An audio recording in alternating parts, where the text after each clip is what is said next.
अस्सलाम वालेकुम क्लास। आज हम पढ़ रहे हैं नेस्टेड क्वांटिफायर्स और इस लेक्चर में हम कवर करेंगे कि why we need nested quantifier. Nested quantifier की क्या ज़रूरत थी जब एक क्वांटिफायर से काम हो रहा है तो बाकी हमें दूसरे क्वांटिफायर लेने की क्या ज़रूरत है।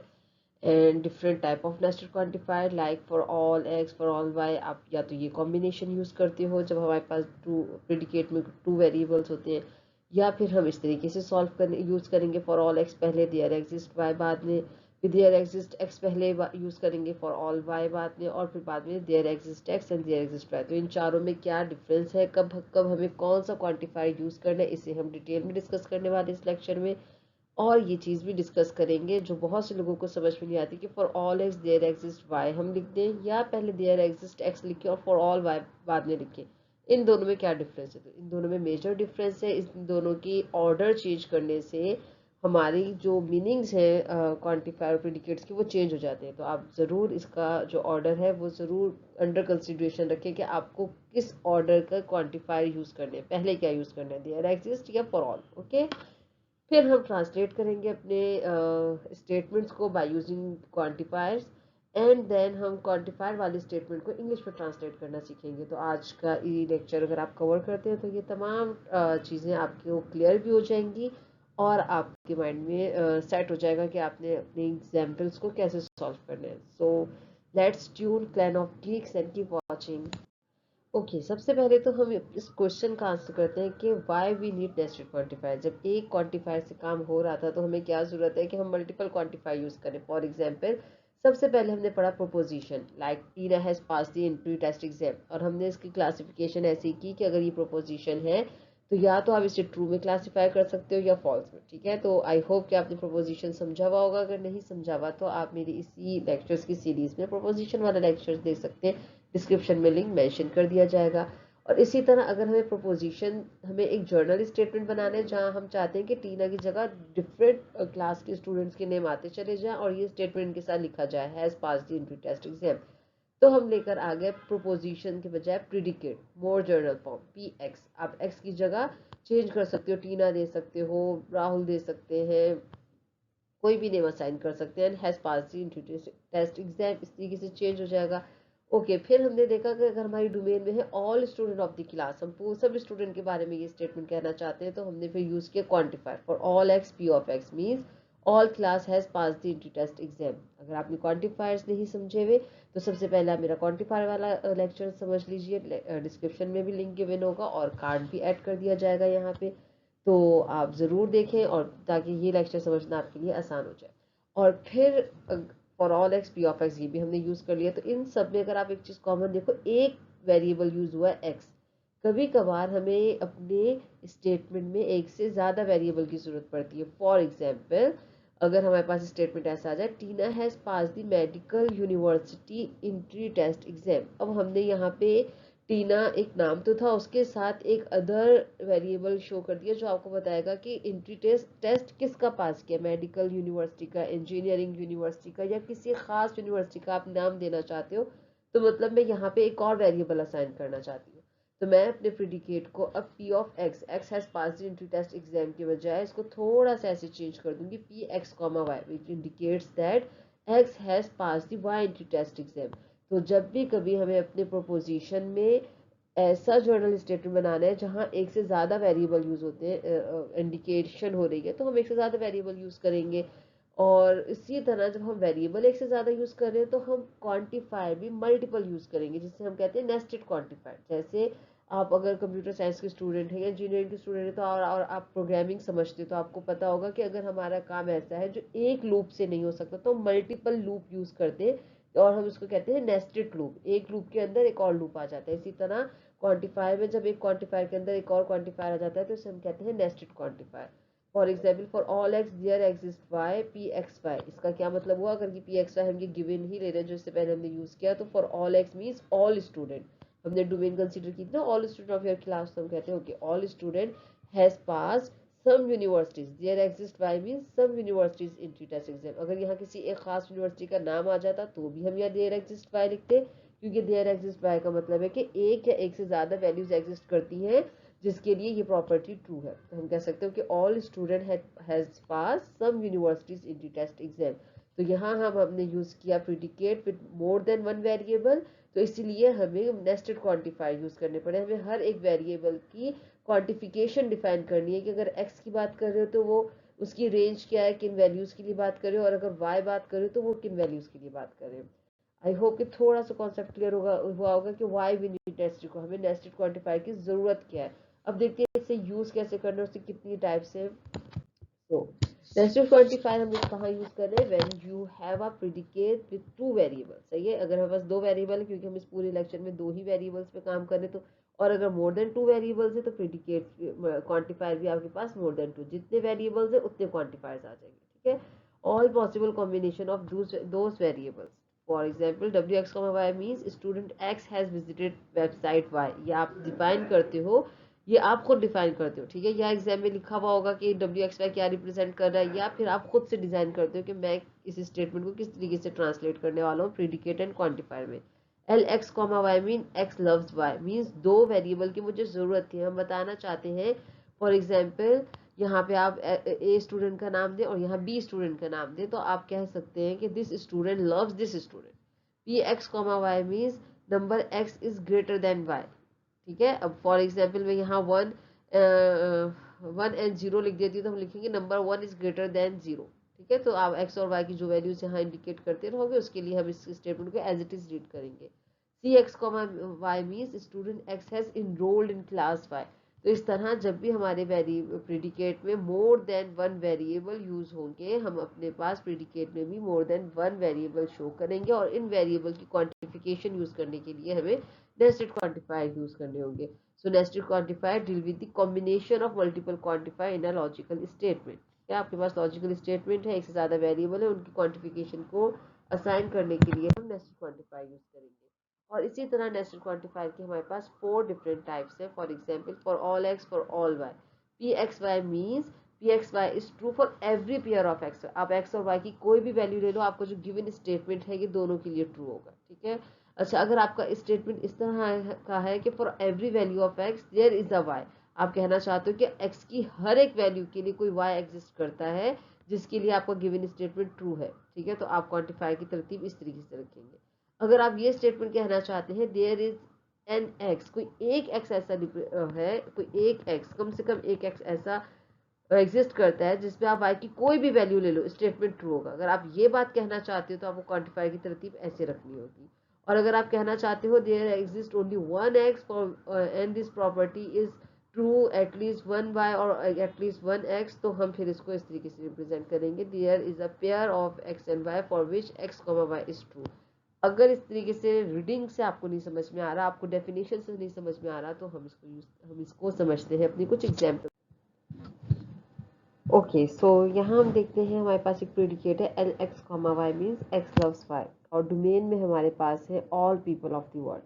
तो इस पर हम डिफरेंट डिफरेंट क्वांटिफायर की ऑर्डर यूज़ करेंगे और देखेंगे कि कैसे इस प्रेडिकेट के मीनिंग्स चेंज होते हैं हमारा क्वांटिफायर चेंज करने से। For example for all x for all Y L X Y means कि all values of x and all values of Y this statement is true, X loves Y. Or we can also translate it like everyone loves everyone. So blue one indicates x for all x and yellow one show for all y, all y। ठीक है, तो अगर for all x all y l x y है तो इस statement को हम ऐसे ट्रांसलेट कर सकते हैं everyone loves everyone। Okay, if we use for all x there exists y, so it means we are talking about all values of x and there exists some values of y or at least one value of y. So we can translate this statement as everyone loves someone. Okay, everyone means for all x, loves is our predicate, love someone means there exists some x value of y. इसी तरह there exist X for all values of Y अगर हम use करते हैं तो we are going to say that there exist at least an X such that for all y like x loves y or there is at least one person x who loves everyone। तो at least one person अगर हम show करना चाहते हैं तो that's why we write there exists x and who loves everyone, so everyone show by for all y। ठीक है, तो आप देख रहे हो कैसे मीनिंग्स चेंज हो रहे हैं ऑर्डर चेंज होने से। इसी तरह there exist X there exist Y means we are going to say there exist some individual X and Y such that X loves Y. और there is at least one person X who loves at least one person, सही है। तो everyone loves someone loves someone, इस तरह भी हम कह सकते हैं इस स्टेटमेंट को। तो इस तरीके से चेंज होता है मीनिंग आपके क्वांटिफायर के ऑर्डर चेंज करने से। Okay class, so it's now our task to apply quantifier to the given predicate. अब हमें कुछ डिफरेंट प्रेडिकेट्स गिवन है, इन प्रेडिकेट्स के रिस्पेक्ट से हमें क्वांटिफायर डिजाइन करने हैं कि हमें इसके साथ कौन सा क्वांटिफायर यूज करें। फॉर एग्जांपल सबसे पहले हमें कहते हैं x plus y is equal to y plus x, which is the commutative property. So all we know that commutative property exists on all real number, means इसका मतलब ये है आप 2 में 3 ऐड करें या 3 में 2 ऐड करें हमेशा इक्वल होगा। और ये 2 और 3 के साथ नहीं होगा, अगर ये x और y है तो आप कोई भी x की वैल्यू किसी भी y की वैल्यू में इस तरह ऐड करो या ऐसे ऐड करो, कोई फर्क नहीं पड़ता। तो we can say that for all x for all y this predicate is true.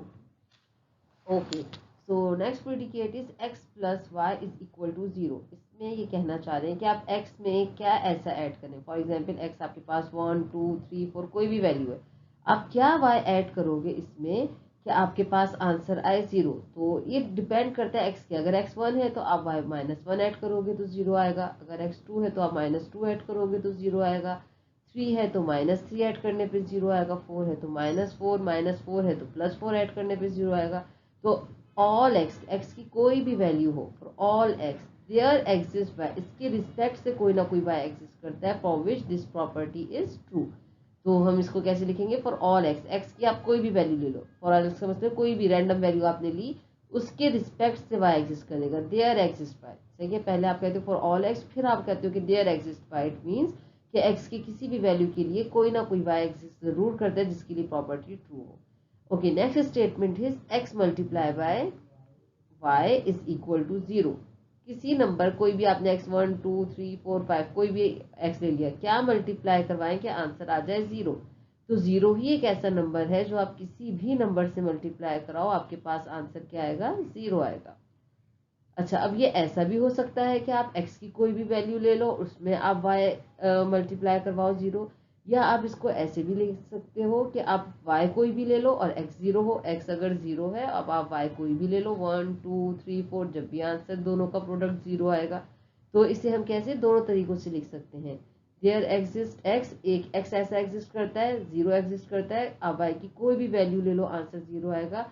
या अब आप ऐसे भी लिख सकते हो देयर एग्जिस्ट वाई, एक वाई ऐसा एग्जिस्ट करता है, आप एक्स की कोई भी वैल्यू ले लो आंसर 0 आएगा। ठीक है, लेकिन दो इन बोथ केसेस आप देयर एग्जिस्ट पहले यूज करोगे क्योंकि एक वैल्यू ऐसी एग्जिस्ट करती है, दूसरी कोई भी वैल्यू हो सकती है। तो यहाँ थोड़ा सा डिफरेंस है कि आप पहले यूज करोगे there exist X. For example हम एक्स कह देते हैं कि एक ऐसा एक्स एग्जिस्ट करता है, हम 0 को एक्स कह देते हैं कि आप वाई की कोई भी वैल्यू ले लो आंसर 0 आएगा। देयर एग्जिस्ट पहले लगाना है आपने यहाँ, ठीक है, क्योंकि एक नंबर एग्जिस्ट करता है 0। इस वाले केस में ये था कि हर एक्स के रिस्पेक्ट से उसका रिस्पेक्टिव वाई था। यहाँ एक ही एक्स हमने कह दिया एग्जिस्ट करता है, वाई की कोई भी वैल्यू ले लो आंसर 0 आएगा। या आप अगर ऐसा कहना चाहते हो कि एक्स वाई एक है तो आप देयर एग्जिस्ट वाई लिख सकते हैं, ठीक है, लेकिन देयर एग्जिस्ट आपने हमेशा पहले लिखना है।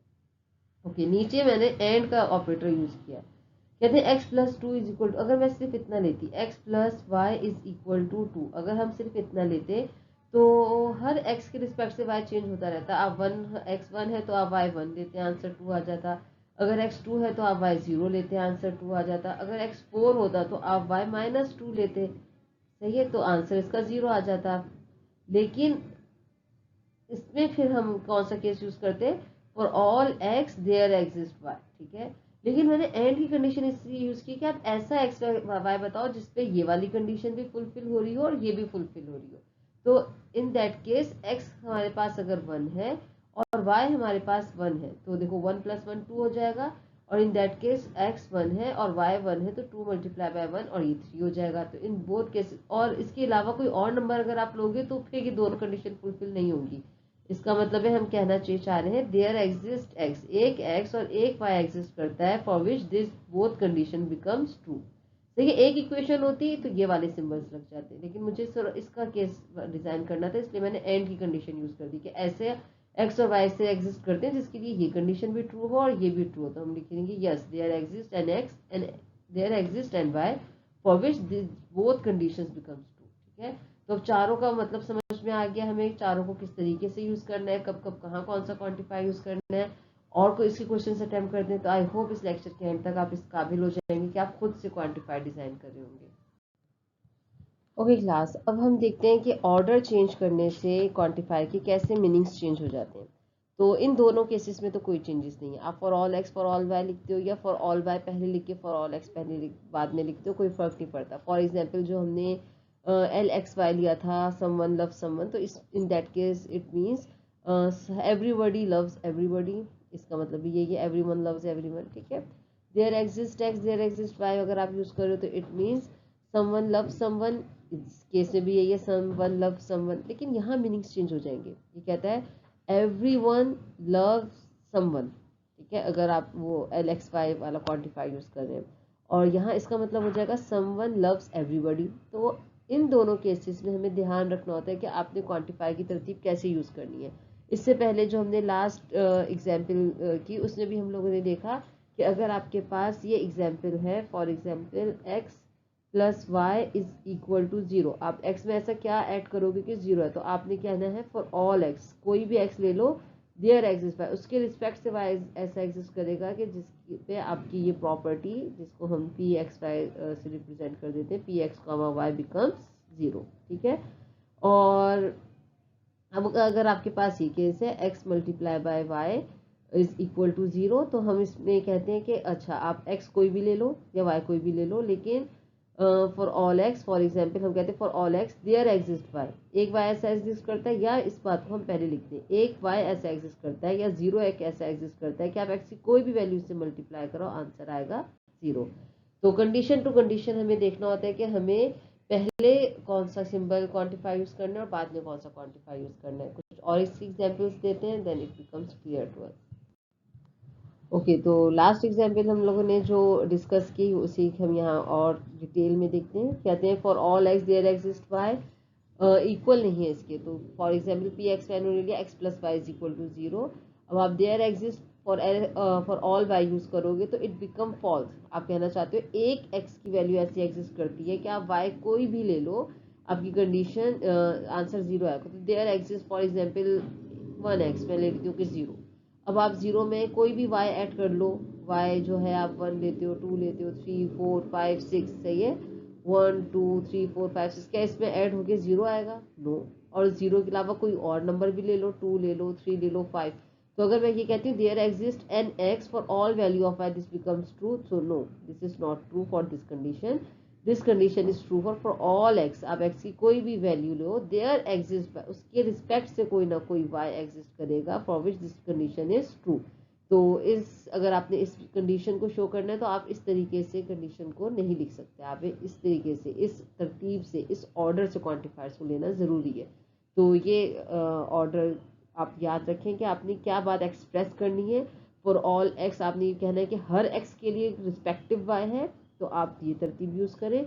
और अगर आप कहना चाहते हो कि एक एक्स ऐसा एग्जिस्ट करता है कि आप वाई कोई भी ले लो, ठीक है, जिस तरह से मैंने एक्स मल्टीप्लाई बाय वाई की एग्जांपल दी, तो आप एक्स एक ले लो, वाई कोई भी वैल्यू अब आ जाएगी, तो उसके आंसर क्या आएगा? जीरो ही आएगा। इन दैट केस आप लिख सकते हो ये वाली तरतीब। इन और जो गिवन एग्जांपल है इसमें ये फॉल्स है, ठीक है।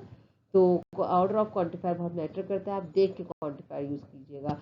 अब कैसे पता चलेगा कब कौन सा क्वांटिफायर यूज करना है, और एग्जाम्पल सॉल्व करते हैं, ये और क्लियर हो जाएगा।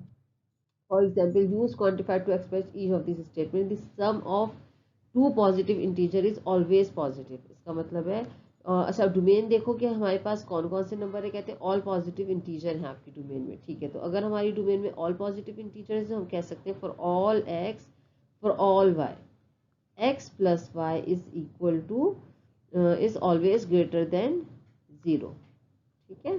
तो हमें पता चल गया कि आपके पास एक्स कोई भी हो, वाई पॉजिटिव और वाई भी हमेशा पॉजिटिव होगा, तो इनका आंसर भी हमेशा पॉजिटिव ही आएगा। अच्छा, अब डोमेन से भी मैटर करता है। अगर मैं डोमेन में लिख लेती हूँ ऑल रियल नंबर, सही है, ऑल रियल नंबर, तो ऑल रियल नंबर में तो अब हमारे पास नेगेटिव नंबर भी आ गए और पॉजिटिव नंबर भी आ गए, तो फिर हम कैसे लिखेंगे? For all x for all Y, आप एक्स और वाई की कोई भी वैल्यू लो, but x should be greater than zero, and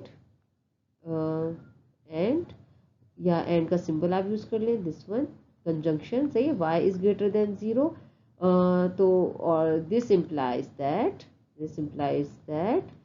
x plus y also should be greater than 0। ठीक है, तो for all x for all y जब हमारी डोमेन में ऑल पॉजिटिव इंटीजर थे तो हमें सिंपल इतना सा लिखना हो पड़ा, और जब हमारी डोमेन में ऑल रियल नंबर्स है तो फिर हमें पूरा कहानी समझानी है कि x भी ग्रेटर देन x भी पॉजिटिव है, y भी पॉजिटिव है, तो आपके पास इनका जो सम है वो भी हमेशा पॉजिटिव होगा। सही है, तो अगर इस तरीके से आपको कोई स्टेटमेंट किसी भी टेस्ट में, पेपर में, एग्जाम में नजर आता है तो आप उसके लिए डोमेन पहले देखो क्या है, और डोमेन के रिस्पेक्ट से अपना इस तरह quantifier, predicate and logical connective use करते हुए ट्रांसलेट कर सकते हैं।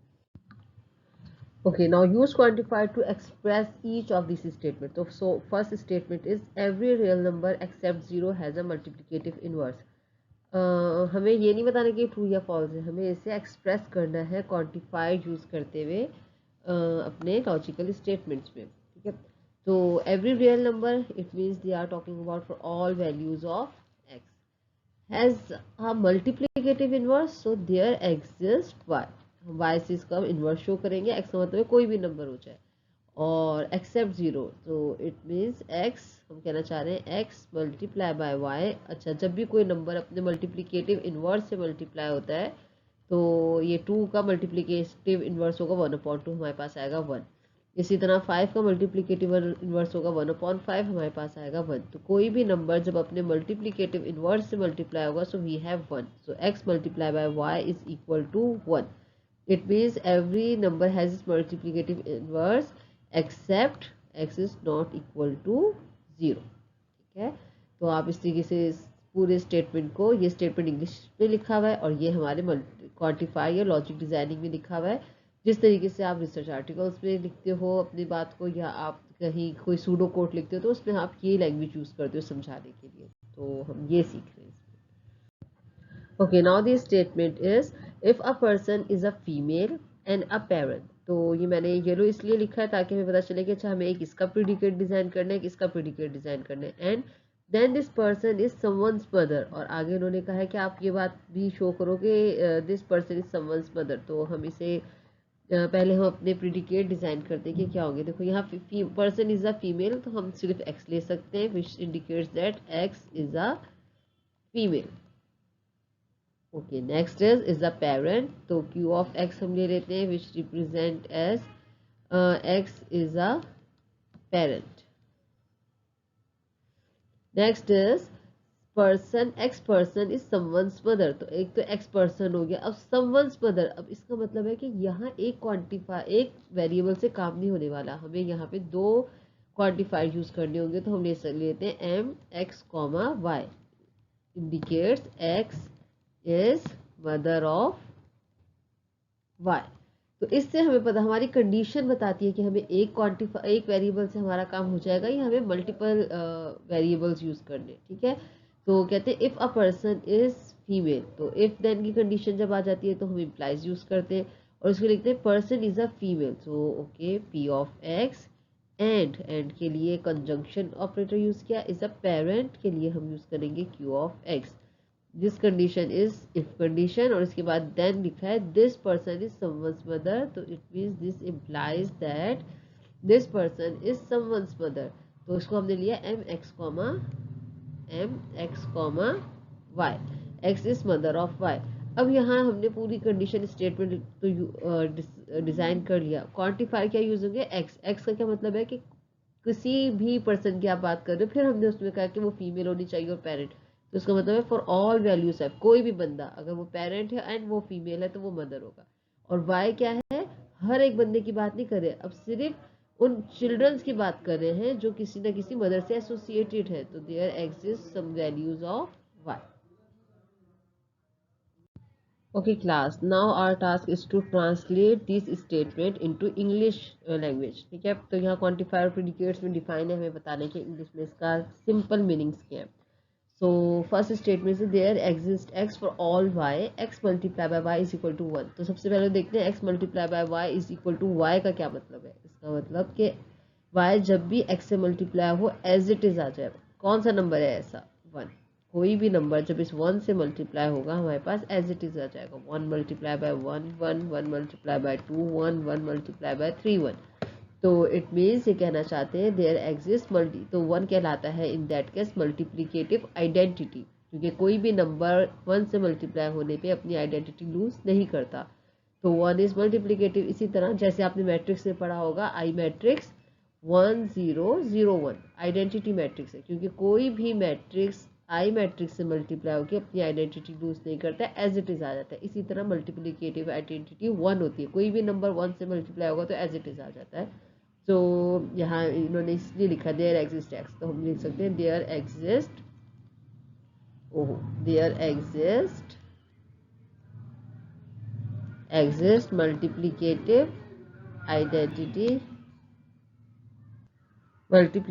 Identity for all real number, multiplicative identity 1, ठीक है, for all real number,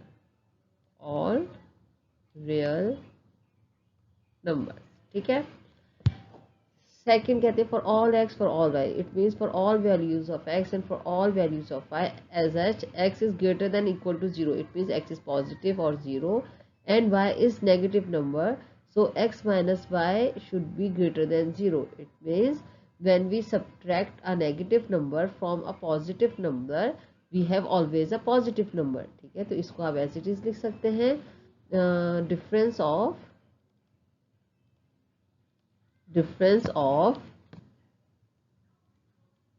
a positive